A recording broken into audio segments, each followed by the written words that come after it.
This is TWiT. Google announced its newest AR project, ARCore, or ARCore, but it's probably ARCore, I'm guessing. Tell us a little bit about what this encompasses underneath. What's at the heart of this? Sure. So ARCore is taking the computational stuff from Tango without the extra sensors, and so it gives a unique kind of spatial depth for augmented reality, where you can put something in a room and kind of move around that object and see it from every angle just by looking through your phone, the same way you would a Project Tango phone. But confined pretty much to that space right in front of you. You're not going to be walking up and down stairs like you would with a Zenfone AR or something like that. This is, kind of localized and contained and very, very similar to Apple's AR kit, or at least what we've seen of it so far. How localized? That's actually an aspect of this that I hadn't considered. With Project Tango, of course, early on when they were demonstrating this, like you were saying, you walk around, you go up, down flights of stairs, it's tracking the entire thing, mapping in real time. With ARKit, I just kind of assumed that it could do something similar to that. Maybe not up and down, but like a huge room. We're in a big studio right now that I could go over there and find something over the corner over there versus here. Is that the same with ARCore? I want to call it ARCore now, but it's ARCore. I think we're just going to stick with ARCore for this, just because it sounds better. But yeah, so the benefit to Tango is that Tango sensors use the different sensors to be aware of different spaces in different rooms and kind of three-dimensional space, whereas what we're going to see here is very much if it's in an open area, and it could be a massive open area, or it can be a small room or a closet or something, and you place an object, then you'll be able to walk around that object and see it. But even in Google's language describing ARCore, it's very much a room that you're going to be operating in, and all of the video examples you see, either outside in an open area or in kind of a single room. And the reason for that is when you step into another room, your phone isn't going to know that there's a wall in between those things. So it's just going to look kind of awkward, because that augmented reality thing is still going to be in the same physical place that you put it, as far as motion, like total steps away from it.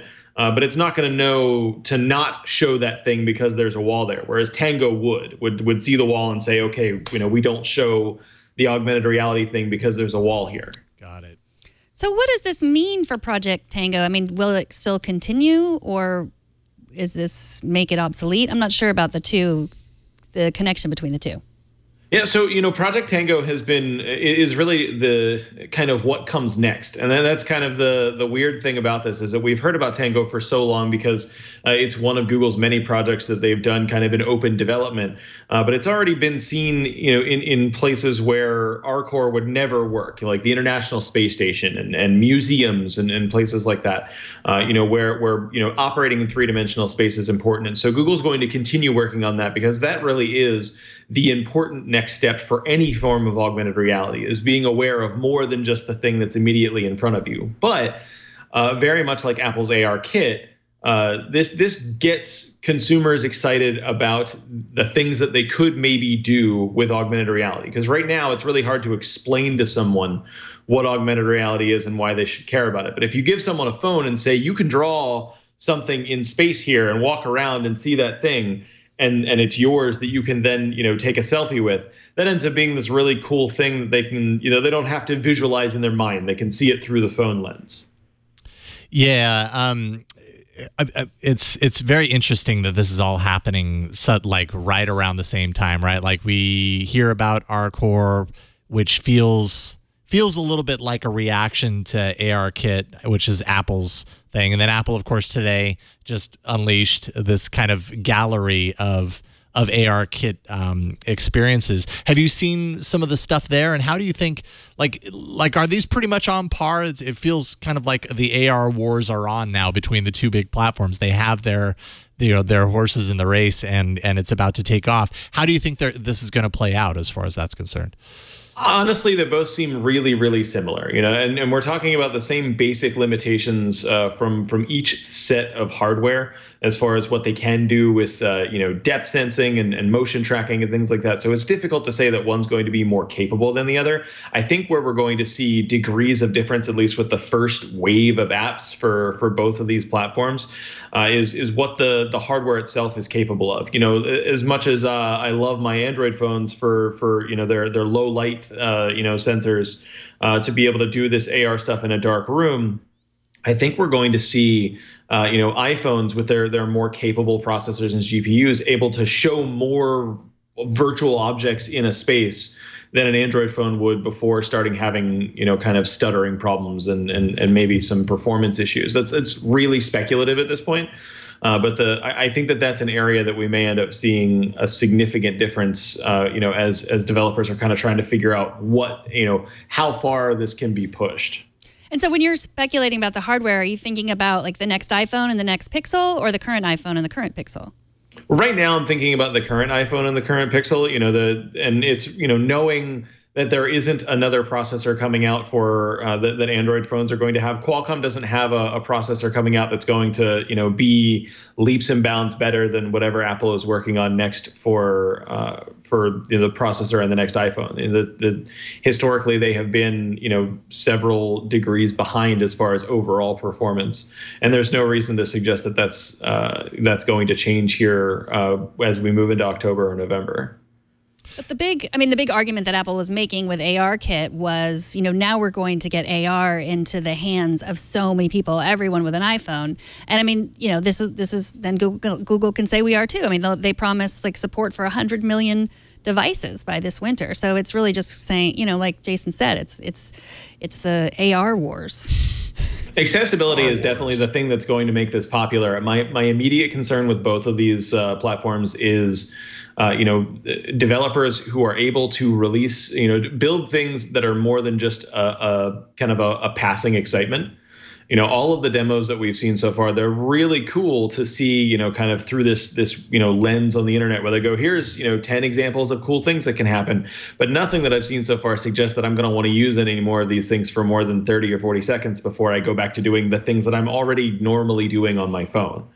And so, my hope is that, we see, augmented reality examples that people are going to continue to use. I hate to use this example, but like Pokemon Go or something like that, where it's something that people are going to constantly use over and over and over again instead of something they install and use for 30 seconds and then forget that it's on their phone.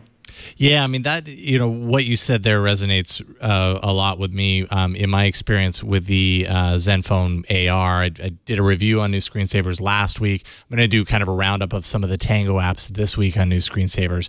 But by and large, like there's a game called Towers for Tango, which is actually pretty impressive, right? Like you put it out, you find a flat surface, you basically drop a big playing field on the table, and it stays there. And it's a tower simulator, a tower game where you build up towers and you can go in there and manage people and all this kind of stuff. Really cool use of the technology.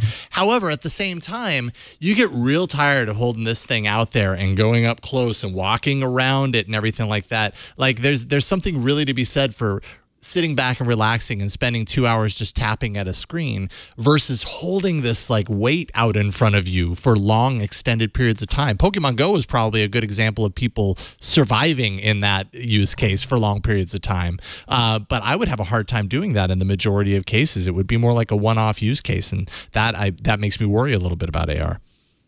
Yeah, it's going to be the big challenge is, what happens when people say, OK, I'm done with this, I want to go back to Facebook. And I've yet to see a compelling answer for any augmented reality platform, be it, Tango or ARCore or ARKit for what that's going to be. But it's all still really, really early. So, I suspect if we're going to get answers to that, we're not going to see them until probably January or February. Yeah, and knowing how Google develops, builds these things out, it's going to take a while for developers to hop on board for this to actually result in anything tangible. Tango apps, Tango's been around for a couple of years now in limited fashion, no doubt. But I think there's something like 37 total apps in the Play Store that you can get for Tango. But that's the one thing though about this is they have support out of the box from Unreal Engine and Unity. Which are both engines being used in ARKit as well as just heaps of virtual reality applications. And so there's two things that could happen here. We could see ARKit developers with a really easy way to port their experiences to Android as well. Or we could see existing VR developers who are looking to kind of push themselves a little bit further using the Unity plugins for ARKit to grow that. So that I think Google actually has handled by making sure that they, like, part of the announcement was support from Unreal and Unity, and those are really big deals that Tango just doesn't have. That's a really good point. Not only that, that really kind of brings me back to my long-term wish for this stuff. And I've thought about this about Tango for a very long time, is that if Tango is really great for tracking, as this will be for tracking, combine that with Daydream support, and you've got mobile version of inside out tracking that could be really powerful compared to what we have already, especially with the motion controller. Those two things working together, that could be really compelling. I think what you're talking about there is a really big part of the Google Daydream standalone headset with the visual positioning system. Yeah, you're right. That's pretty much exactly what you're talking about there, and I think that's a big part of what we're going to see moving into the fall. Ah, okay. So now I'm excited again. All right. Russell Holly, VRHeads, and of course, his article today is in iMore. You can check it out. It might also be in VRHeads, but I saw it on iMore. Thanks as always for hopping on with us, Russell. We really appreciate it. Thanks for having me. All right. We'll talk to you soon. Good to see you.